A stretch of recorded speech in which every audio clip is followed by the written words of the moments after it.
Welcome to the Tech Egg. Don't get scrambled. Enjoy the video. In this video, I will show you how to make delicious fruit popsicles. First, select your favorite ripe fruits like berries or mangoes, ensuring they are fresh and vibrant. Wash them thoroughly and chop them into manageable pieces. Then, combine the prepared fruit with a liquid base, such as water, juice, or coconut milk, in a blender. Blend until the mixture is completely smooth, ready for the next step. Now, let's talk about customizing your popsicles. You can sweeten your fruit mixture naturally with a tablespoon or two of honey, maple syrup, or agave nectar, adjusting to your preference. For an exciting twist, try adding fresh herbs like a few sprigs of mint or basil.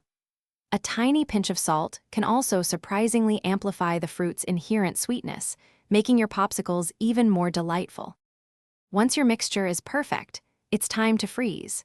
Carefully pour the blended fruit into your popsicle molds, making sure to leave about 1/4 of an inch of space at the top for expansion.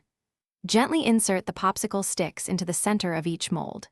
Place the filled molds in the freezer and allow them to solidify for a minimum of 4 to 6 hours, or ideally, overnight for best results.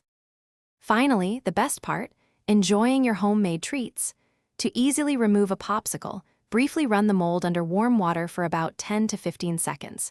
Gently pull the stick, and your delicious fruit popsicle should slide right out.